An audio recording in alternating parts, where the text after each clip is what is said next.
Mataji, Dandavat Pranam, all glories to Srila Prabhupada and Guru Maharaj. This is Anjana Gopikati Vidasi from William, Texas. Hare Krishna, Anjana Mataji, Dandavat Pranam, Srila Prabhupada ki jai, Guru Maharaj ki jai. Thank you so much for joining and giving your association, Mataji. Hare Krishna, Vinaya Mataji, all glories to Srila Prabhupada and Guru Maharaj. My humble obeisances to you and all the devotees. This is Krishna Kumari Devidasi from Radha.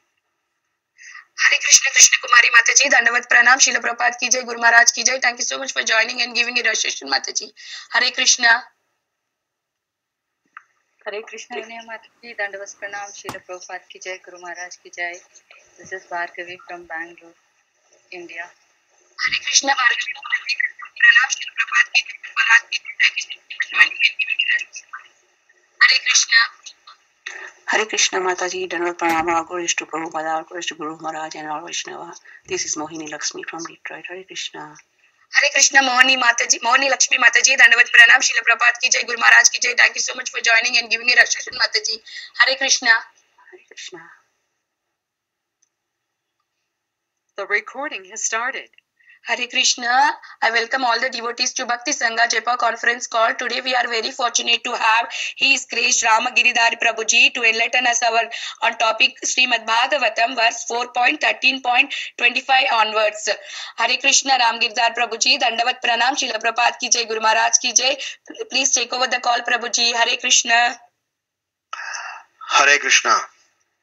Om Namo Bhagavate Vasudevaya.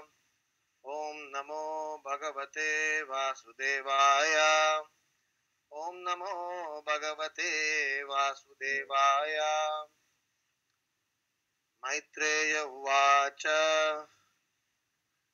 Angoshvamedam Rajarishir Ajahara Mahakratum Najagmur Devatas Tasmin Ahuta Brahmavadibi.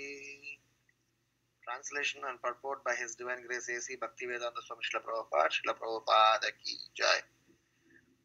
Shri Maitreya replied, My dear Vidura, once the great King Anga arranged to perform the great sacrifice known as Ashwamedha. All the expert Brahmanas present knew how to invite the demigods. But in spite of their efforts, no demigods participated or appeared in that sacrifice. Purport: a Vedic sacrifice is not an ordinary performance. The demigods used to participate in such sacrifices and the animals sacrificed in such performances were reincarnated with new life. In this age of Kali, there are no powerful Brahmanas who can invite the demigods or give renewed life to animals. Formerly, the Brahmanas, well conversant in Vedic mantras, could show the potency of the mantras, but in this age, because there are no such Brahmanas, all such sacrifices are forbidden. The sacrifice in which horses were offered was called Ashwamedha. Sometimes cows were sacrificed, Gavalambha, not for eating purposes, but to give them new life in order to show the potency of the mantra.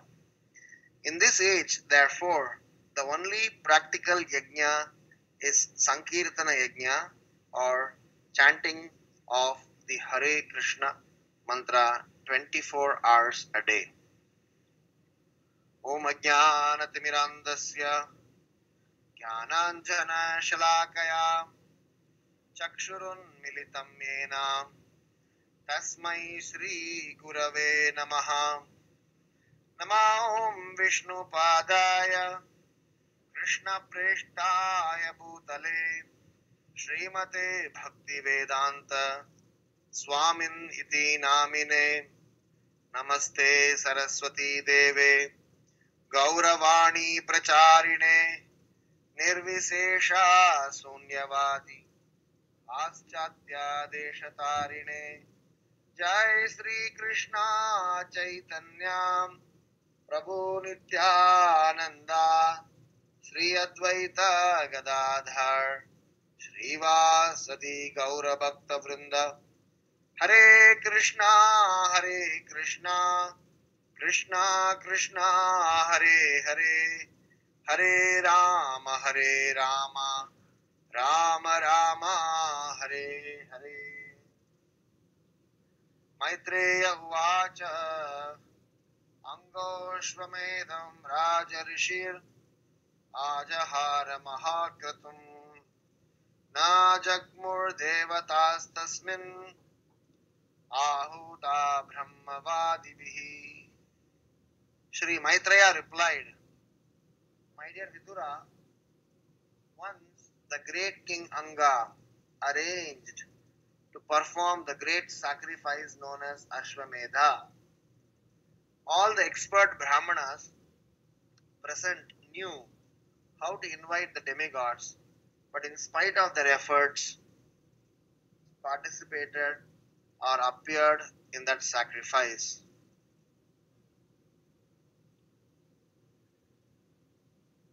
So, we are discussing from Srimad Bhagavatam, 4th canto, chapter 13, text number 25. This shloka onwards, a new series is about to begin. Technically speaking, it starts from chapter 14, but then this is the shloka from which the background for the new episode is beginning. Like Daksha Prajapati episode, like Dhruva Maharaj's episode, this new series on Prithu Maharaj episode is a very interesting and very much relevant for us practicing devotees. From chapter 14 of the 4th canto, it goes on for 8-9 chapters. I had a good fortune of doing this Prithu Maharaj episode in our weekly counseling program in Mumbai. We discussed every shloka in Prithu Maharaj's episode. We started, of course, from the 14th chapter of 4th canto, and we did the entire series for almost 18 to 20 months, churning each of the shlokas or some set of shlokas which are superlatively instructive for practicing devotees. So Srimad Bhagavatam, as I always mention, especially the Bhaktivedanta purports, are like milk ocean. The more we churn, the more the nectar that we get. If we go on churning Bhaktivedanta purports, we get nectar. And hence Srila Prabhupada encouraged all his practitioners, all his followers to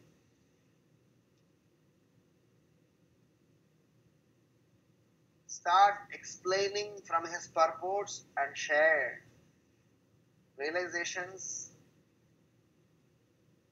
and he encouraged that we win more and more souls in the lotus feet of the Supreme Lord. So this chapter, after Dhruva Maharaj went to the spiritual abode,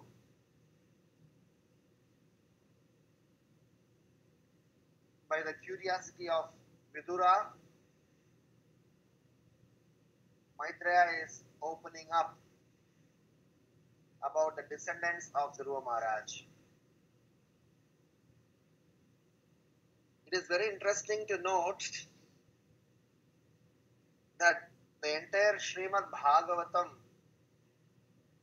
Bhagavad Gita, to an extent, Chaitanya Charitamrita, they are all existing not just because of the speaker. They are all in place because of the enthusiasm, inquisitiveness, and steadfastly focused nature of the students. Had Arjuna not asked detailed questions, Krishna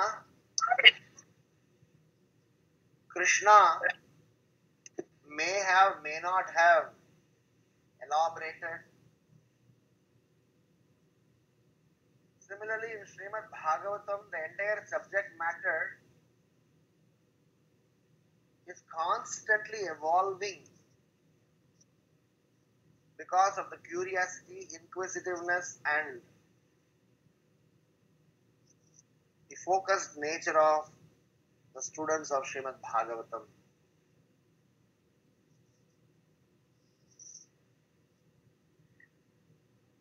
Whenever we are in the process of Krishna consciousness, we are constantly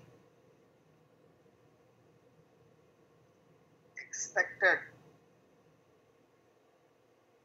or we are expected to constantly equip, enable, inspire ourselves in the service of the Lord, and our progress in Krishna consciousness is directly proportionate to how much we have relinquished our doggish mentality.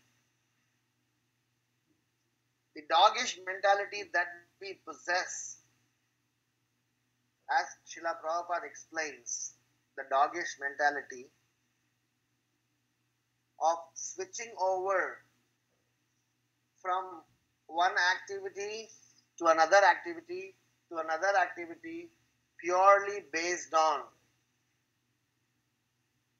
our curiosity.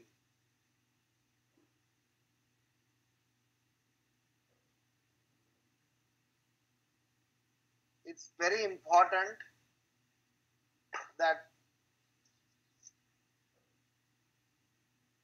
we somehow or other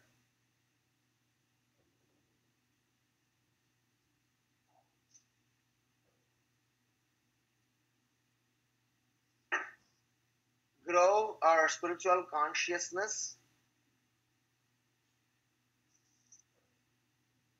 by dovetailing ourselves to this process of learning. So Krishna consciousness cannot be taught. Krishna consciousness we need to learn by our curiosity, our inquisitiveness, our surrender, our submission, etc.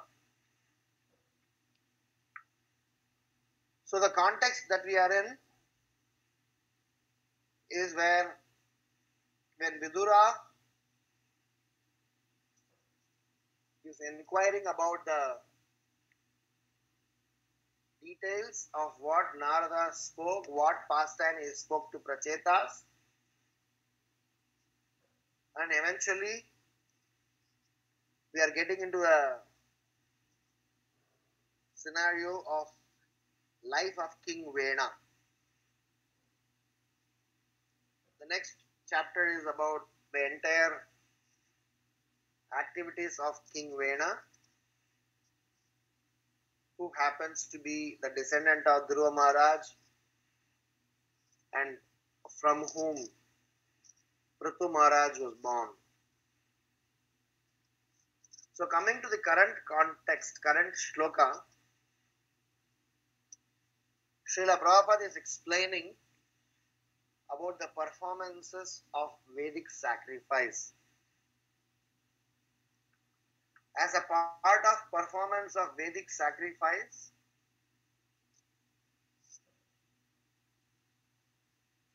Srila Prabhupada is giving a directive on what works in Kali Yuga, what does not work in Kali Yuga. In our conversation today, we are going to discuss some set of points and reflections through which we will analyze this current shloka. There is a song by the name Kevalashtakam. In that Kevalashtakam, it is very nicely sung. It's very nicely written.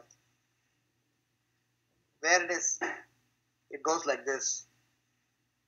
Saguru sapita chapi samata bandhavo pisa sikshaye chet sada smartum hare namaiva kevalam. So, it is explained about the process of Harinam Sankirtan and relationships in this material world. It is explained that if somebody wants to be a spiritual master, if somebody wants to be a parent, if somebody is a friend, if somebody is considering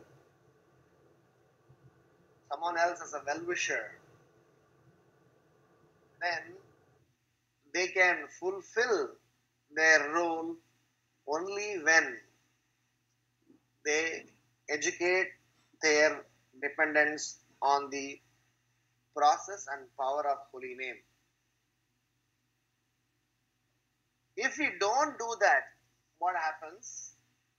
Aho dukkham maha dukkham dukha dukkataram yataha kachartam vismritam ratna harer namaiva kevalam. If you don't educate your dependents on the power of holy name or the process of Harinam Sankirtan, then the prayer says that it is so unfortunate. Aho dukkham maha dukkham dukkha dukkataram yataha. We will wrongly identify kachartam vismritam ratna harer namaiva kevalam. Kachartam vismritam ratna. You will start to accept glass pieces towards diamond and diamond as glass pieces. So this process of Krishna consciousness that is given by Sri Chaitanya Mahaprabhu, wherein we are encouraged to participate in this Harinam Sankirtan, is just not Yuga Dharma. It is a process by which we can attain the result pretty fast in spite of our shortcomings. So my first reflection here is, in this age of Kali, Srila Prabhupada categorically says that no other processes can give us result, or no other processes are practical.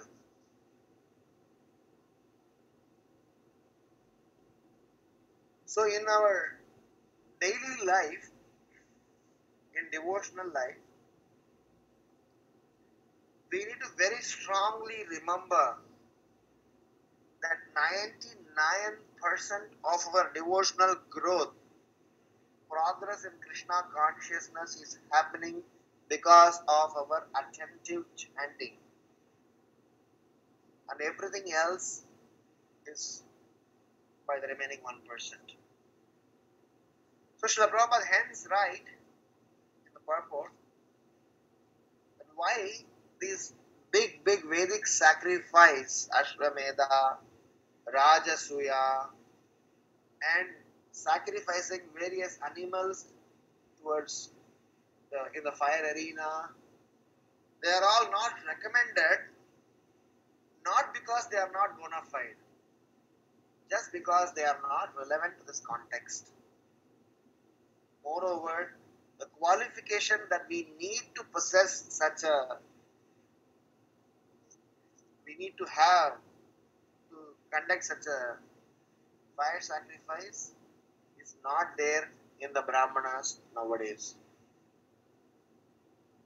In Bhagavad Gita, Krishna says to Arjuna, Annat bhavanti bhutani parjanyat anna sambhava yajñat bhavati parjanyo yajña karma samudbhavaha. He says, Annat bhavanti bhutani, the grains grow in the field, and all of us are dependent on the grains. These grain is dependent on the rain. The rains are dependent on the demigods who get pleased. And demigods get pleased only when the yajna is performed. If yajna is not performed properly, the demigods are not pleased. And when demigods are not pleased, rain won't come. And if rain won't come, there won't be any grain, which eventually leads us to either starve to death or get into an act of animalistic behavior. In the 12th canto of Srimad Bhagavatam, Srila Prabhupada explains that a point in time will come in Kali Yuga where people, without having any option for their food and sustenance, may even kill one another and maintain themselves. And we are in that very age, maybe at the beginning of this era, but then the fag end of Kali Yuga, as the day progresses, as the year progresses, as the decade progresses, we are definitely marching towards such a situation which is unimaginable. Some of us who have not got access to what it was like 50, 100 years before a civilization, it is surprising to hear how somebody lived their life in those civilizations without technology. But people were more happy, people were more sorted, and people were more focused. And in the current context, because of us not having clarity of our thought in our existence, we are struggling and eventually leading a life of animal. So the first reflection is about focusing and reiterating our own selves in the process of chanting of Hare Krishna Mahamantra, so much so that it takes up the majority aspect of our spiritual life. Spiritual life is just not about what others see. Spiritual life is about what others don't see. Krishna does not grade a person, a devotee, not based on what is shown outside.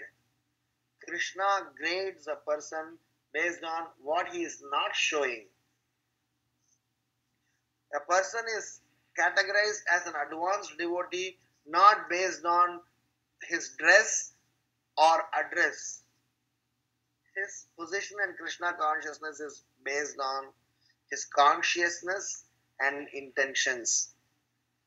So our first agenda in our spiritual life hence is to somewhere or other try to clarify our own selves, reprioritize our own activities, refocus on this very basic fundamentals of Krishna consciousness, and hence we will shift our focus from showing off to focusing on that which is not to be shown off, rather need to be very nicely watered and leaves uprooted.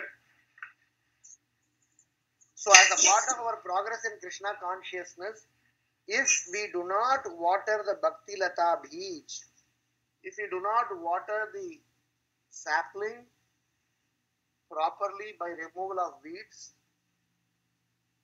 all the yajnas, all the yogas, all the practices, all the so-called external services, they are all simply waste of time. Shrama evahi kevalam. So Srila Prabhupada, many places he has insisted, and once again he is reiterating here that in this age of Kali, there are no powerful Brahmanas who can invite the demigods, but the only way you can rather do something practical in this is to do the Sankirtan Yajna. One police officer went to Srila Prabhupada and asked Srila Prabhupada that, Swamiji, we are spending thousands of dollars to bring in peace and prosperity in the society. Please advise that how am I able to restore? Because we are still not able to restore even after spending so much of money. And Srila Prabhupada said, please give us those thousands of dollars. We will transform the society in a very short time. So hence, as practicing devotees, as sincere practitioners, we may be interested, curious, inquisitive in knowing so many things, which is nice, but unless they are transformed into an action, and one of the main action is focused, offenseless chanting of Hare Krishna Maha Mantra, then the entire basis of spirituality is shaken. So as a practicing devotee, it is extremely, extremely important that we give chanting an utmost priority, so much so that our spiritual life's sustenance is on that. And the irony or a very poor scenario is that many practicing devotees, even after many years in Krishna consciousness, are not even able to stabilize to the barest minimum of having a focused, attentive chanting. And that is because of familiarity, that is because of complacency, that is because of aparad, and that is because of our choice to embrace materialistic life over Krishna consciousness. So this familiarity that we have definitely inculcated because of extended association in Krishna consciousness, Our complacency, because of our not being vigilant in our basic sadhana. Aparad, it is again because of our carelessness.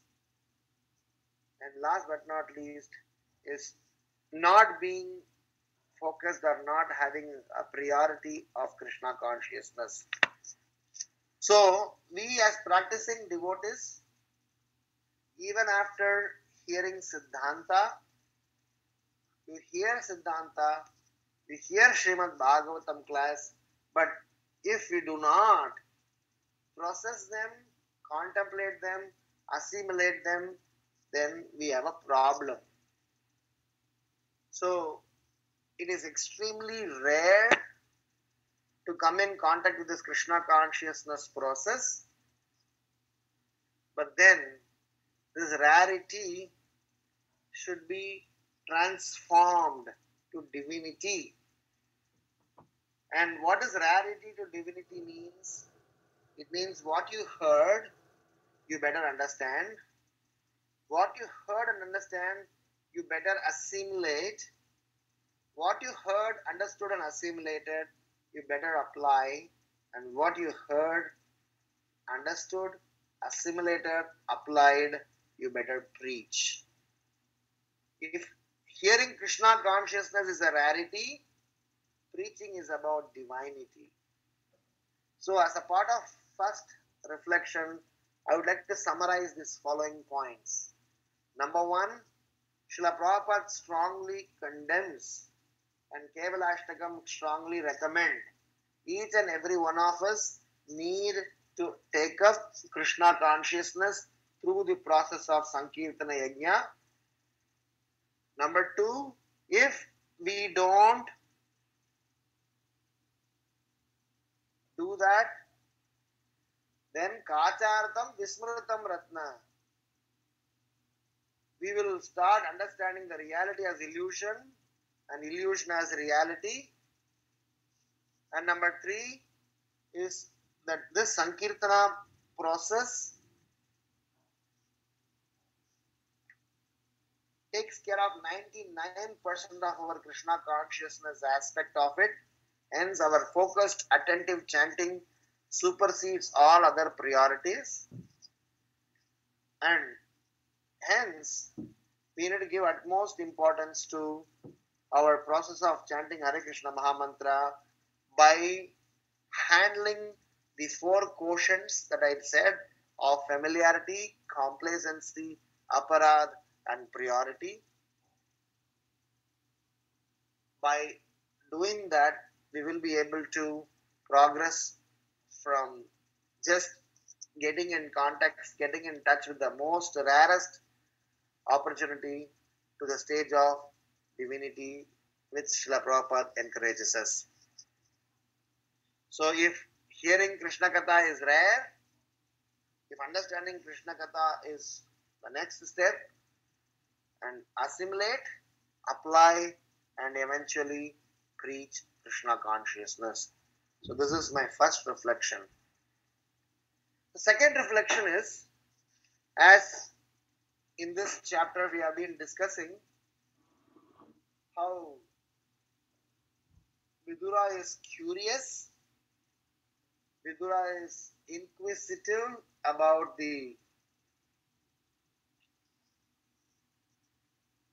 whole scenario that Narada Muni was glorifying. Vidura is encouraging Maitreya to speak more and more. So in our Krishna consciousness journey, it is something that we need to facilitate ourselves.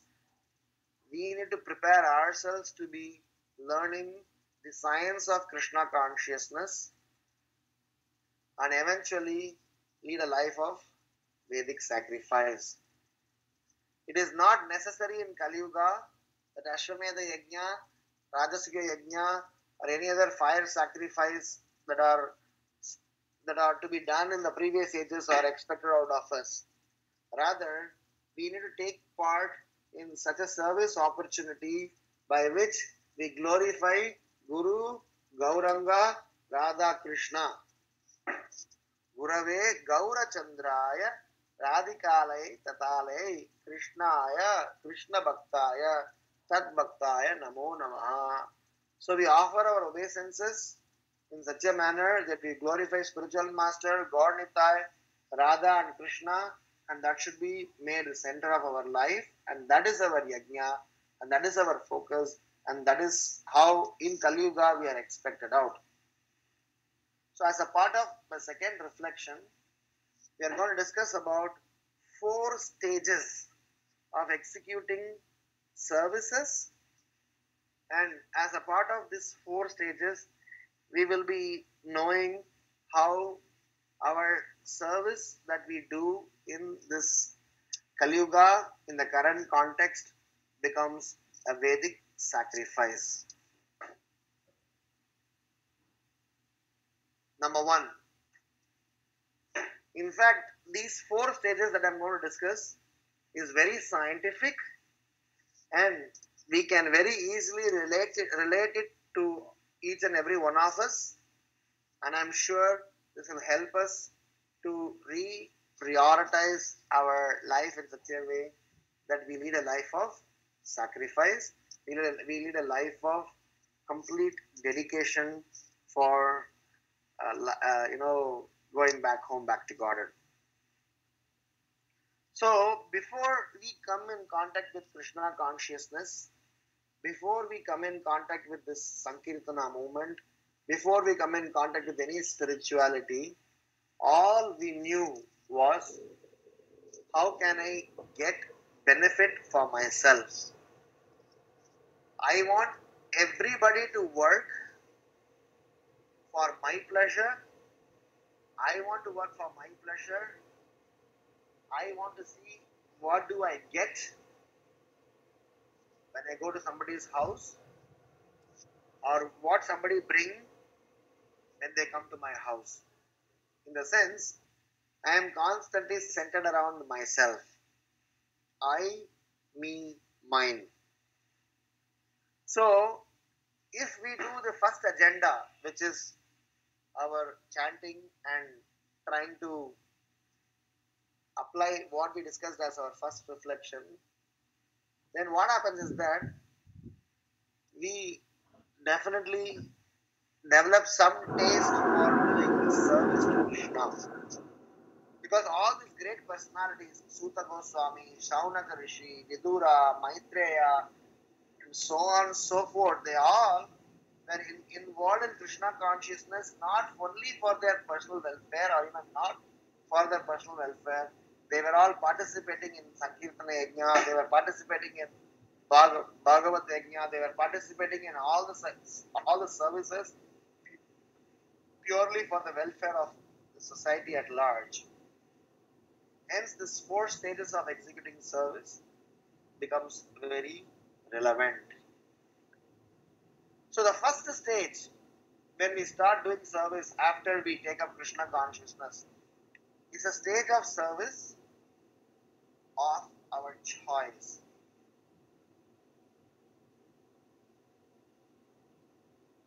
So you will see that lot of Kanishta, lot of neophyte devotees, when you ask them to do service, they will do service of their choice. This is the service I like most. This is the service I prefer. This is the service I enjoy. This is the service that I want. When we were young boys, we are always interested in doing one particular service. Whenever there are any event and festival, I'm talking about 25 years ago, our service interest is when we get an opportunity to ride a car or a bike or a cycle or something that enthuses, because those days there were no smartphones and all other technology stuffs. So our only thing that gives us kick. Used to be I ride a bike, I ride a scooter, I ride a car. If any service is involved, that because generally parents are very protective in those days. So, and at our teenagers, we were very curious. So, if services are given to go and buy vegetables or do something where there are involvement of riding a bike or a car, we are immediately for it. Hey, can you please wash the toilet, or when cut the vegetables? I mean, we will always give excuses. I have exams and this and that. So the first stage of evolution in service opportunity is we serve or take up the service which is of our choice. I like this service, that I will do. The second stage is, whilst we still want to do of our choice, just that because of we doing these services for a regular period in time, we develop some Shraddha, and because of which, from choice mode, we go to one higher level, which is we do service because the service was told to us. Even though we don't have a liking for that service, we have developed some quotient of respect because of doing some service of our choice. We will do the service that we were told. Oh, that Prabhuji told, that's why I am doing this. This Mataji told, that's why I am doing this. Otherwise, I would not have done this. I would have preferred to do this, but just that because this Prabhuji told, this Maharaj told, this Mataji told, I am doing this service. So from the position of choice, the position of obedience has developed. And when we keep doing this service, after a point in time, we evolve in our consciousness where we do service not because it is our choice, not because we were told, but because it was a need of the hour. So we started our service with our choice. We got little purification, so we start to become obedient, even though we wish or don't wish, we do that service. And when we were doing services out of obedience, we develop a natural sense of responsibility, and hence the services will be done based on the need, whether I like or not like, whether I am told or not told.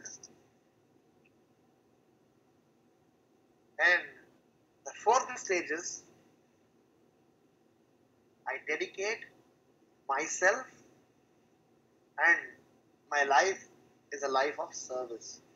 There is nothing called as mine and service. The life is full of service, and I am from head to toe surrendered. Till stage 3, you still have two personalities. One is what we do, second is what we are. But as we move progress towards stage 3 and eventually to the stage 4, is what we are and what we do and what is needed and what is pleasing, they all are in the same frequency to an extent. Our life is a life of service. The reason this is being discussed over here is that the Vedic sacrifice is performed to please the Lord. The Vedic sacrifice is performed is to please the demigods. A life of Vedic sacrifice is to inspire one another and eventually quit the cycle of birth and death. And in this Kali Yuga, we discussed how holy name is a main aspect of it, and chanting the holy name, and what is the effect of chanting the holy name is to dovetail ourselves in the service of Supreme Lord.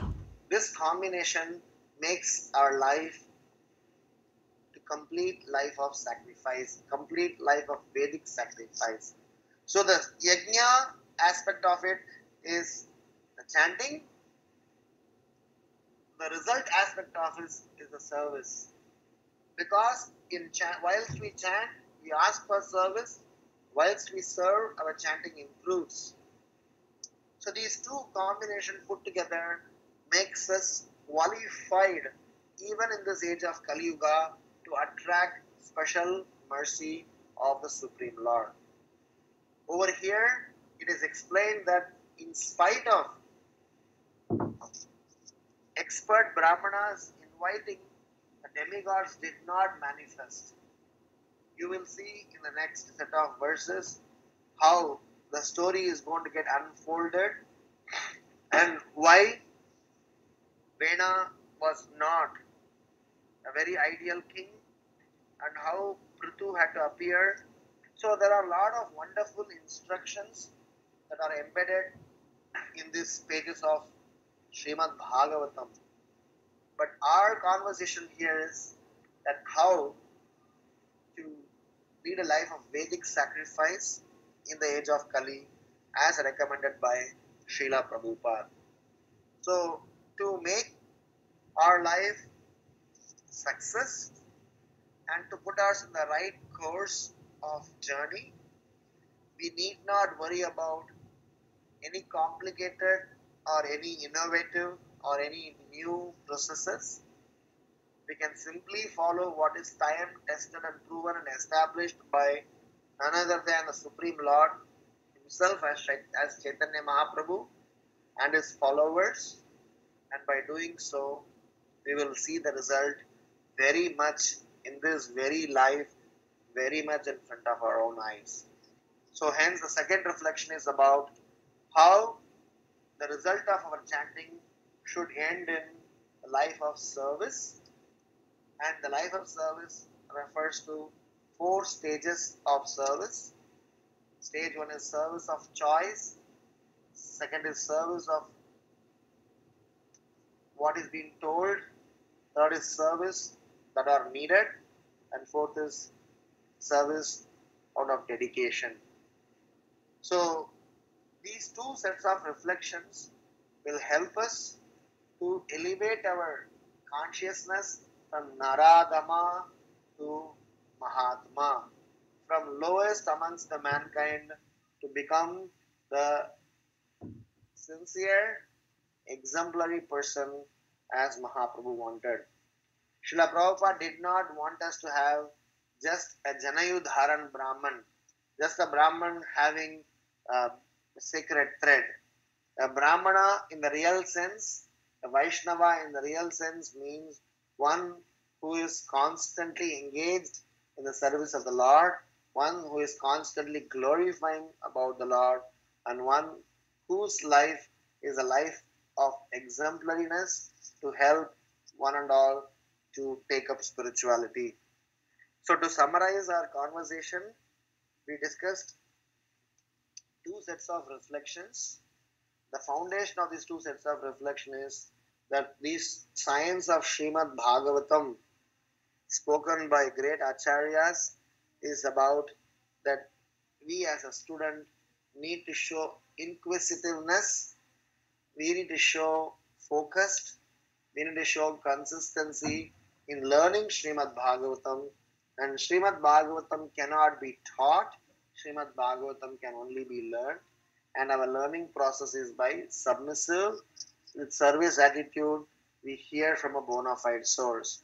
So in this current context, we discussed about performance of Vedic sacrifice and how Srila Prabhupada condemns that in this Kali Yuga, all the other processes of Vedic sacrifice in terms of animal killing and other things are not recommended, not possible, not encouraged, and hence Srila Prabhupada supports all of us to take up this Sankirtana Yajna and apply them in our daily life, and that way we will be able to achieve the purpose of human form of life.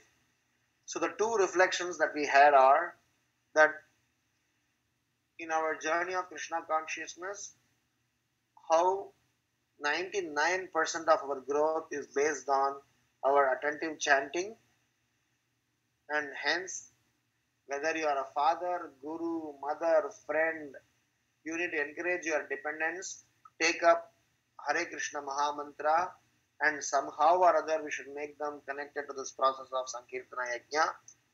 If you don't engage them in the process of Sankirtana Yajna, then what will happen is you will accept reality as illusion and illusion as reality. And if you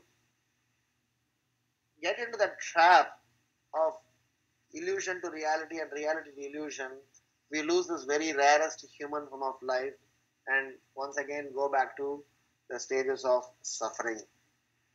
And as practicing devotees, we are not able to take advantage of this even after theoretically knowing this, is because either we are familiar to this process, or we are complacent to this process, or we are offensive towards this process, or we have giving very least priority to this process.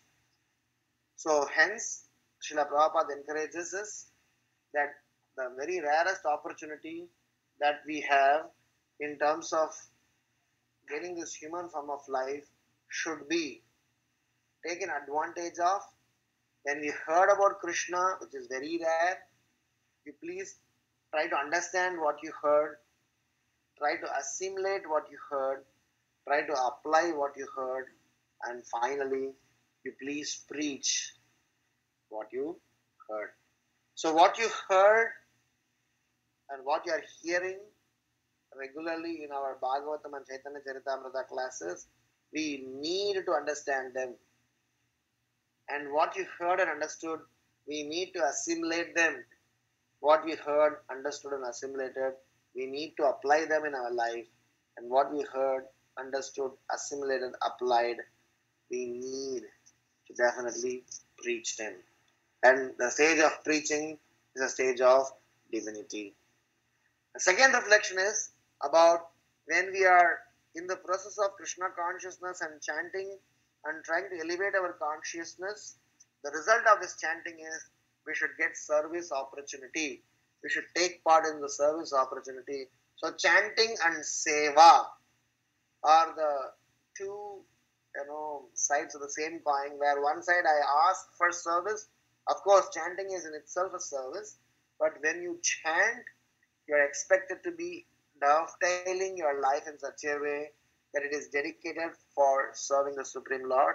So we discussed about 4 stages of service. The stage of service begins with a service that we choose because we like them, because it is easy, because it is pleasing, because it is attractive. And when we keep doing it, our consciousness gets purified. So we go up one level, that not only we just do the service of our choice, we also do the service that are being told to us. So from choice to obedience. So we became obedient to somebody and start doing service, even though it is not of our choice. We do it because we were told to it.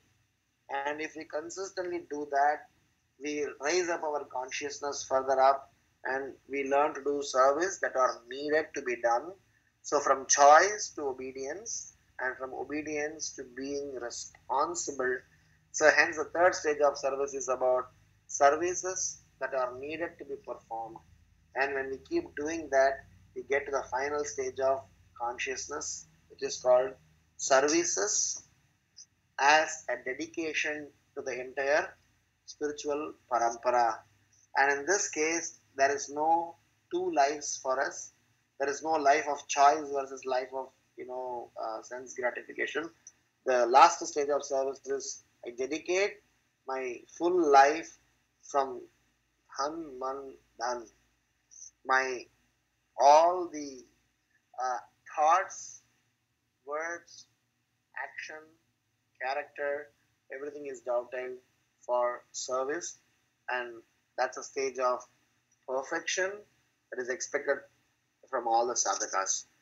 There are many, many more things that we can talk about service, but in the current context, when Srila Prabhupada is glorifying about Sankirtana Yajna, when Srila Prabhupada is talking about Vedic sacrifice, and Srila Prabhupada is condemning about all other complicated sacrifices, these two, chanting and service, takes the precedence, and hence we discuss this in detail. Thank you so much. Srimad Bhagavatam ki jai. Srila Prabhupada ki jai. Any questions or comments we can discuss?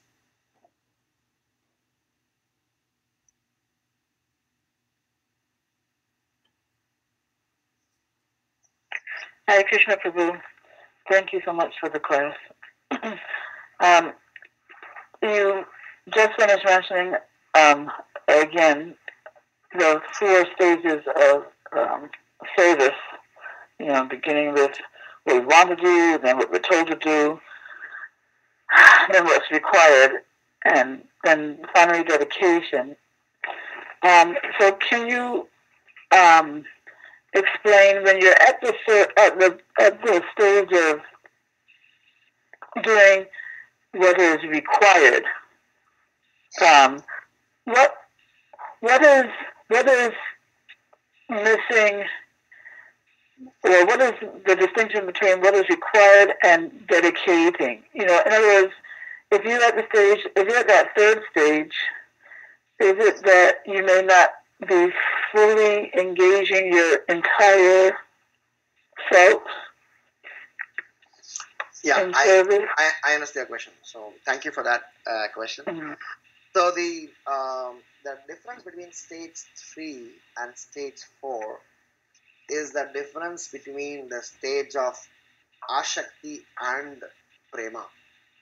Mm-hmm. Basically, when you are in a stage of Ashakti, are dedicated, completely formed up in your devotional service, in the 9 stages of devotional service, what is the difference between Ashakti and Prema? You have done Anartha Nivritti, your Nishta, Ruchi, Ashakti, Bhava, Prema. So, Rupa Goswami explains that as you progress in the stages of services and consciousness, the layers of personalisms, the layers of personal interest gets withered away. For example, when I say I come to the stage of service to be done as a responsibility, that is glorious. But what is the stage of dedication? It is the stage of the life of Goswamis, where their existence itself is a service. For example, the moment you know so-and-so devotee existed or existing, that gives you a motivation. You know what? I have a very nice devotee in my community. You may not talk to them. You may not interact with them. You may just hear about them. You may just glorify about them. And that is a service by itself. Like Gaur Kishore Das Babaji Maharaj, Jagannath Das Babaji Maharaj, they were Bhajananandis. They were not Goshtiyanandis.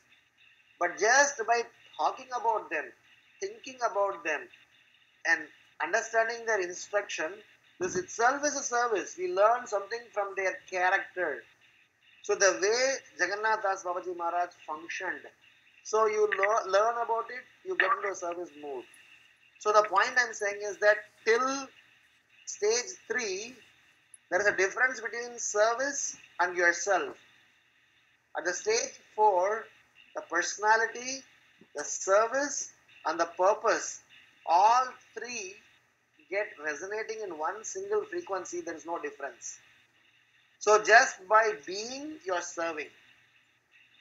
So Jagannath Das Babaji Maharaj just was there and he served just by being. And that stage of dedication is a stage where our consciousness is in the superlative nature. Like Narada Muni. Narada Muni travels around the world not because of his responsibility. He is traveling around the world out of love. And wherever he travels, some service opportunities are constantly manifesting. Either by creating. Sorry, go ahead. And just to clarify, when you talk about responsibility, is that the stage 2 or 3? Stage 3. What is needed? Because okay. the stage 2 is about the stage of obedience. Because you are told to do, that's why you are doing it. I know, but that sounded like responsibility also. That's why I was not True. that clear. The reason it's not classified as a responsibility is because only after being told you're doing it, that stage 3, I mean, if you logically analyze this, we all have gone through the stages. When we were new to Krishna consciousness, we just did what we liked. Not that everything under the roof we would have done. But as we see, we are changing, we are progressing, we are improving. So there are certain things that we will do it, whether somebody wishes it or not wishes it, we will do it because we were told to do it. And that's how our consciousness is progressing. So the point I was trying to say, the stage 4 is your existence is in itself a service. So from that perspective, that's the stage of perfection. Goswamis, Narada Muni, and great personalities like Gauri Kishore Das Babaji Maharaj, Jagannath Das Babaji Maharaj, their life is an example of service out of dedication. Making sense? Yeah. Mm-hmm. Thank you. It is clear. So your existence there's no, as you said, there's no distinction between your service and your very being, whereas at the stage of responsibility, I'm not sure that how a person would see themselves as distinct from his service. 14th chapter of Nectar of Devotion, chapter, first, second paragraph. Srila Prabhupada writes that knowledge and renunciation are considered as a stepping stone of devotional service. But after a point in time, neither knowledge nor renunciation is going to help us in our devotional journey. It is about our sincerity and our sentiments that are going to hold us in our devotional life. This is what Prabhupada writes. 14th chapter, Nectar of Devotion, chapter, first paragraph. I'm just paraphrasing. So, all this while we are harping about knowledge and renunciation. But after a point in time, renunciation is immaterial. Will gopis talk about renunciation? No, they are beyond renunciation. Renunciation is only when there is an attachment. Here they are beyond attachment. Yes. Knowledge is required only when there is an ignorance. They are beyond knowledge and ignorance. So similarly, when you talk about service as a responsibility, which means we are still looking at that as a finite object. But service as a dedication, which is an infinite object. It's an infinite stage where you cannot classify, this he is doing as a service, this is his personal life, this is his private forum, this time we cannot access him. No. 24/7 by 365 days. Srila Prabhupada's lying down on the, what you call as, final days. So he was translating. That's called service out of dedication. And for all of us, if we will not be able to classify that as a service, oh my God, I'm dying. Better let me focus on my samadhi. Then let me hear more holy name. Let me hear that people. So what Srila Prabhupada did, he was not doing for himself. Because he's not part of his world. He just came to execute a very important mission. So while leaving his body, he was not insisting on people to chant for his pleasure. Rather, he was translating so that he can still continue to serve his spiritual master till the last breath. I'm not criticizing about, hearing the chanting at the time of the death. I'm not saying that. I'm saying to just classify Srila Prabhupada's, position as a service out of dedication, where there is no personal tinge of anything to do with himself and his devotion. They are all identical. Make sense? Yes. Basically, it seems like the distinction is one of spontaneous from the heart service versus, just really just practicing, like as a duty or as a responsibility. Yeah, because as long as you're doing it as a duty or responsibility, that means that you still have some kind of material attachment that might be separate, but that you might repress or suppress, but you do it. Right. Okay, just I just had one last question. When you were talking about you know the different things that hold us back, like familiarity, lack of priority, complacency, aparad, right? Those Yes. four things. So the lack of priority of Krishna consciousness in our lives and complacency, especially those two sounded identical to me. And then also familiarity also seemed very familiar. So for the purpose of being able to recognize those things better in our lives, can you make more of a distinction? I'll distinguish, yeah.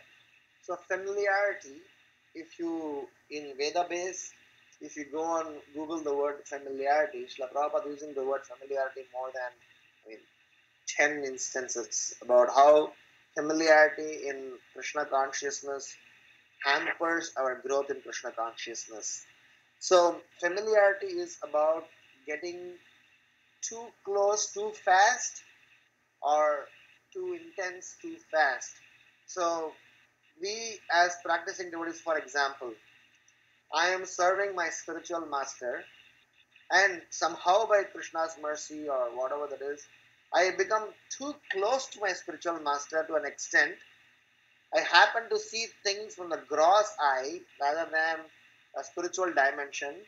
I tend to overlook the importance of my sadhana, importance of my consciousness, importance of my reading, hearing, and just thinking that because I'm close to my spiritual master, I need not chant. I can skip things. I can be little, whatever I am. So that proximity. So I have mentioned this earlier also. Familiarity to holy name, familiarity to spiritual master, familiarity to Vedic literature, familiarity to deities, familiarity to dham. These 5 things can put us in little back foot because these 5 things are the places where we are supposed to gain Krishna consciousness from. If we come to them too close, too fast, we tend to miss the train. With respect to complacency, it is not necessarily linked with familiarity because complacency is a symptom or a sign of laziness.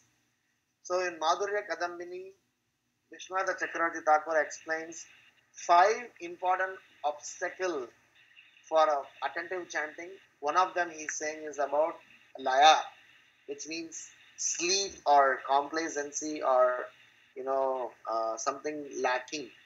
So here complacency refers to our laziness because of our habits. Here complacency refers to delaying things because of our association. So complacency here is a typical anartha identified in a sadhaka's growth. So it is directly linked towards our habits, what we have upbringing and what we ate and whom do we associate. So because of which our decision procrastinating things comes in our life. So from that perspective, this is nothing to do with proximity of a devotee or proximity to a devotee. This is purely to do with oneself, how his individual practices are, how his individual life is. Third is with respect to anarthas.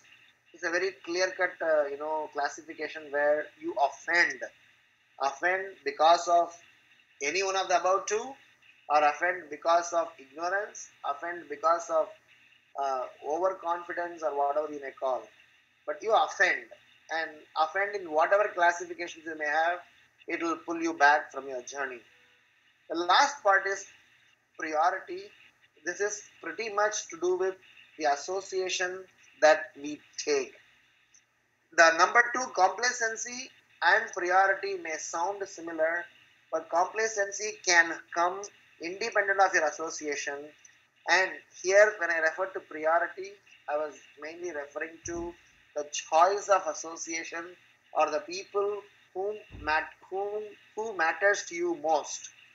Priority here not necessarily with respect to how much Krishna consciousness is important. It is about to do with who is important in my life Sometimes it is about me, it is about my family, it is about my dog, it is about my job, and Krishna is somewhere.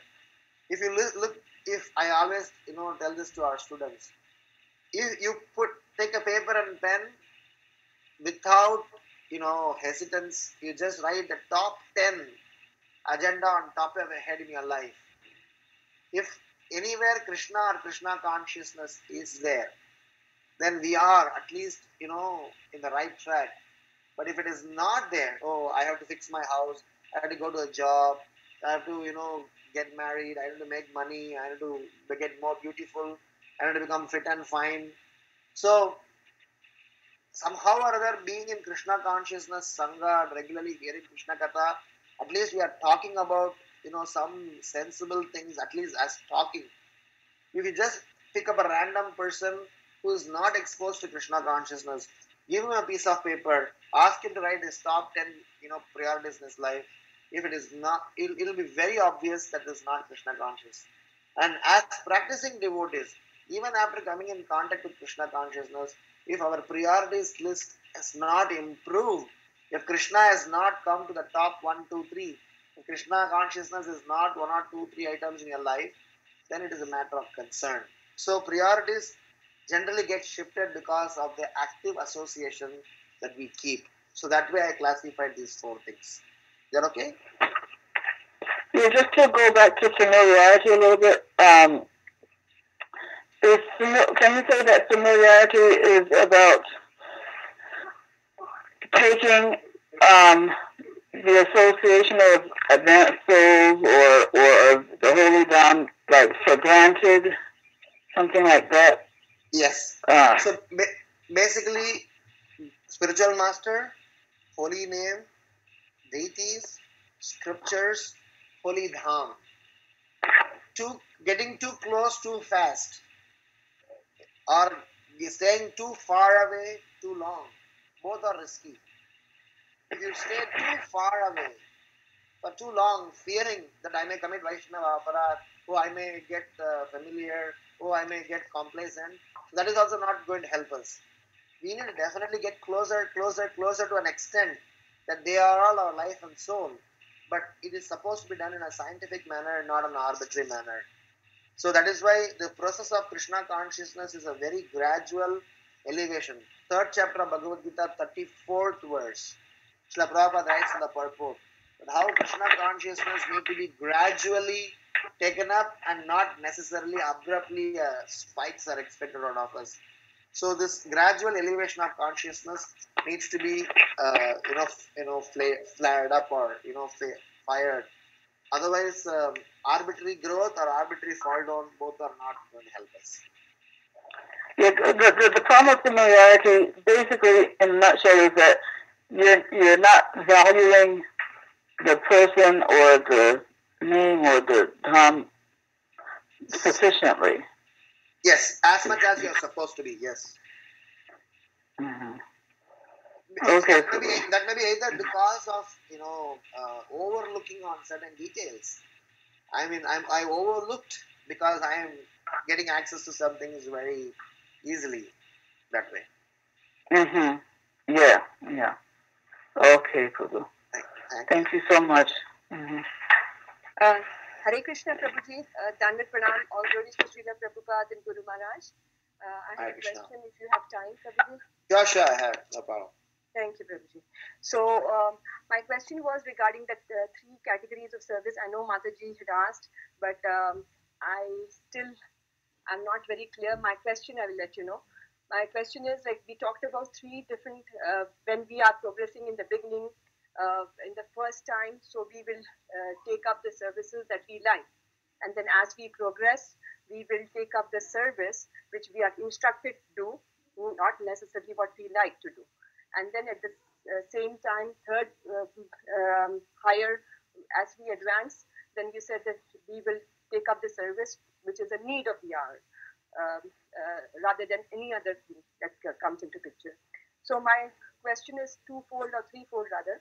So as I understand practically,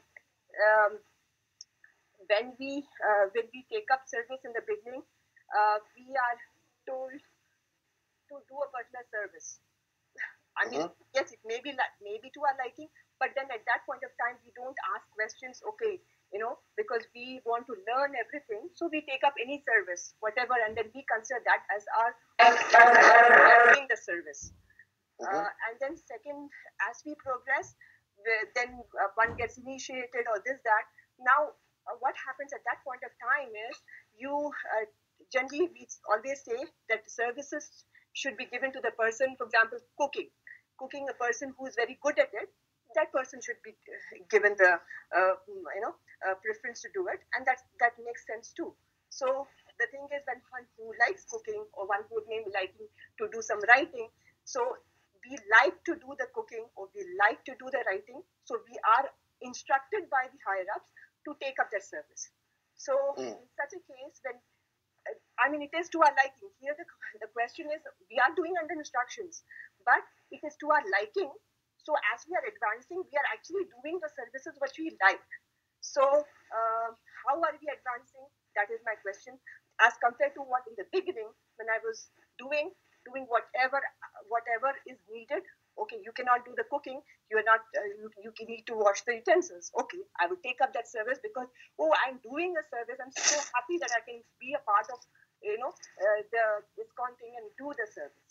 And then as we go higher up, then you get double initiated, and then we can do deity worship and this that. Now there even more. You feel that's what this is my personal thought, not for anybody else, Prabhuji. But as we go higher up, then we take up deity worship and this that. Then again, I feel that spiritual advancement, though we are taking up those glorious services, but advancement internally, is it really happening for everybody? That is my question, Prabhuji. Great. So I kind of understood, your question. Just in case if I did not respond to you at the end, you can clarify again. Let me put you this question this way. Suppose on the day of Janmashtami, Radha Krishna deity's Abhishekam is going to go on, and we are asked to go and take care of the shoe stand in the main gate. What will be your response? Decides where do we stand? No, Prabhuji, today is Janmashtami day. At least please find somebody, pay him some 500,000 rupees and make him stand there. How can we miss Abhishek? Could be one very logically correct argument, and we can say that hence, I think that service need not be given to me. I would rather stay and watch the Abhishek. Second perspective is, no, since you asked me to do it, let me please go and do it. And the third aspect of it is that, no, Prabhuji, I'm seeing that every service is manned. Somehow or other, nobody is there in the shoe stand. So, shall I go and take it up? The point of this conversation about the service, in your question, it comes from assigning. I am saying it is from the perspective of accepting. Assigning persons. Suppose if I have to give service to somebody as a matter of my responsibility, it is my duty to encourage and ensure everybody is respected and their wishes, their convenience is definitely taken into consideration whilst planning the services. But the person who is at the recipient end should always make sure that I do the service that are going to please Krishna and my spiritual authority, whether I like or not like, whether I wish or not wish, whether I need or not need it. So the entire point of conversation, why I brought this up is, even after practicing Krishna consciousness for so many years, in different Vaishnava communities, arguments and fights and misunderstandings are only because of this agenda, service agenda. I am, whether you wish or not wish to state, I want to say that for the past 30 years in the movement, I have seen different communities who have grown individually great, but some communities are struggling because 2 Matajis fight over a service, 3 Prabhujis fight over a service, 2 leaders are fighting over a service. So eventually, is it service, or in the name of service, some of us are trying to get our profile done? So I would like to say 3 points to this. A cook, a brahmachari or a pujari, he is supposed to cook Raj Bhoga denied cooking because since morning till 11 o'clock he was busy in making a sweet preparation for evening Vyas Puja of his Guru Maharaj. So he got maxed out. So he just kind of went back, did not even bother who's going to cook. Maybe logical, saying that how can this Prabhu since morning 4 a.m. he has been busy, so it is logical for him to take rest. But it is definitely not logical for him to say that I am least bothered who's going to cook. The point of conversation is, as servants, we are doing service neither for credit, nor for position, nor for any reciprocation from Krishna. We are doing service because we are expected to do service. Prahlad Maharaj spoke this to Narsinghadev. In 7th canto, 9th chapter of Srimad Bhagavatam, the Narsinghadev made an offer to Prahlad Maharaj. Please ask me, my dear Prahlad, whatever you want, I will provide it to you. Prahlad Maharaj responded, please don't allure me. Whether you give or not give, you are always my worshipable Lord. So I will let me do, I have my service. You need not give and prove your point. So that is the kind of state that we are expected to rise up. So when I was talking about these 4 categories, I was trying to talk from a perspective of an individual's introspection and raising of consciousness, not from the perspective of somebody assigning. As a leader, as a responsible member, assigning services to you, he or she need to be definitely considerate. But from a acceptance perspective, our acceptance should be slowly rising above our needs, rather than it should be rising above the level of pleasing the Supreme Lord. So when I was trying to explain about these 4 categories from choice to dedication, I was trying to explain how our consciousness need to evolve, and when we evolve our consciousness in this spirit, we will be very cooperatively, very happily execute devotional service. If there is no cooperation and there is no harmony in devotional service amongst Vaishnavas, which we see today in our movement, that is because somewhere or the other the personal agenda has crept in, and that is what we need to get rid of for us to establish a Vedic sacrificial lifestyle. What is the context here? How do you lead a life of Vedic sacrifice? If you chant and if you serve. And when we discussed about chanting, we say how the chanting should be, and we discussed about service, how the service should be. So this is from a student's viewpoint. We need to introspect and elevate our consciousness. Did I anywhere answer your question? Yeah, in a way you did. I just wanted to clarify what I understood. So basically, what the categorization that you made, that was not from the services assigned, but from the personal point of view. So therefore, I was kind of taking it the other way around. Yes, this is from a personal, as a recipient, not as a giving. Yeah. So, but that question is still lingering in my mind. For example, if one is being assigned the service and we are liking to do the service and we are doing it, so is that still? But that that's perfect. That's liking. But attachment is there, right? Now that when you like a service, you are a human being. You get attached also, right? I mean, it's very difficult to like it and say, okay, I'm not attached. So you eventually, over a period of time, you will get attached to it. So that is my concern. So attachment is because you can do this service nicely for pleasing Krishna. Attachment because you are comfortable in that. If the answer is you are comfortable in that, then that's not very healthy. At some point in time, Krishna will test that. You are attached because I will tell you a very interesting story. This story about Kanchi Purna. I have told this story maybe 6-7 times in this forum. Kanchi Purna, a very nice Sri Vaishnava devotee, was having a service of fanning Lord Varadaraj in Kanchipuram. This Lord Varadaraj used to regularly receive every day, morning till evening, Kanchi Purna service is to fan Lord Varadaraj, and as he fans, he used to have an interaction with Lord Varadaraj.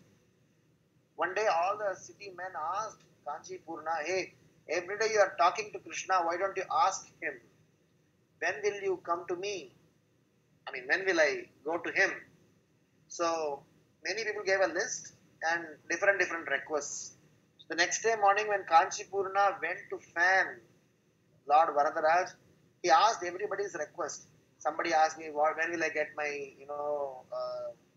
daughter married? When will I go back home, back to Godhead? When will I get this? When will I get that? So many people asked so many requests. So Lord kept on responding this, that. He kept on giving answer. And finally, Kanchi Purna was curious. I have been fanning the Lord for so many months and years. I never asked anything to the Lord. So let me also ask, my dear Lord, when will I come to your abode?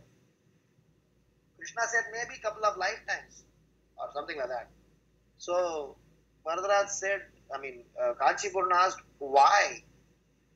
He said, just now you are serving me. You have not yet started serving my devotee. Unless and otherwise you serve my devotee, it's very difficult for you to come to me. So the message here is that Kanchi Purna, as soon as he heard from the Supreme Lord, he kept the chamara then and there and he left. So the message is that sometimes we may be serving even Krishna out of our comfort and happy mood. But you need to rise up to the level of what is needed and we need to get to the stage of complete dedication. So it is a life of introspection for a sadhaka to constantly check, am I doing the service in the right mood? Am I participating in the service with the right perspective? Am I involved in the service is because of me or because of Krishna? If the answer is Krishna, great. If the answer has got some me quotient, we need to slowly get rid of it. Because we need to slowly elevate my desire with Krishna's desire, and eventually to get to the stage is Krishna's desire is always my desire. I went to Krishna because of my need, then I got attached to Krishna, but eventually my spiritual life should be that because Krishna is happy, I am happy. Previously, because I was happy, I was doing. Now, because Krishna is happy, I am happy whether I want or not want, wish or not wish. Aslishyava padaratam pinashtumam adarshanaat marmahatam karotuva yata tata va vidadhatu lampato mat prananatastu sayeva naparaha. Whether you come in front of me, does not come in front of me, you are always worshipable, my Lord. That's the message. Make sense? Yeah, but Prabhuji, it's beautiful class. Wonderful realizations that you have, Prabhuji. Thank you so much. Thank you. Hare Krishna. Hare Krishna. Any other questions or comments? Guru Maharaj, I have one question. This is Shravanti from Los Angeles. Hare Krishna, yes. So, I'm a new devotee here. So, my question is, why does ISKCON follow a different calendar? So, as I've been saying since a few times, Ekadashi is different and it falls like 1 or 2 days before, or it has its own calendar. Can I know a specific reason for this? Okay, so basically all the calculations for a particular event could be done by many ways. For example, Janmashtami. Some people calculate Janmashtami based on Krishna's nakshatra, Revati nakshatra. Some people calculate Janmashtami based on Ashtami Tithi. So, this is in our tradition, we are following the Paddhati created by Gopala Bhatta Goswami. Gopala Bhatta Goswami is one of the foremost disciples of Sri Chaitanya Mahaprabhu. He hails from Srirangam and he is instructed by Chaitanya Mahaprabhu on certain processes. He has compiled a book called Hari Bhakti Vilas. So those who are following the footsteps of Chaitanya Mahaprabhu, they adopt the methodology and the calculations arrived by Gopala Bhatta Goswami. So Ekadashi, there are two calculations in Ekadashi.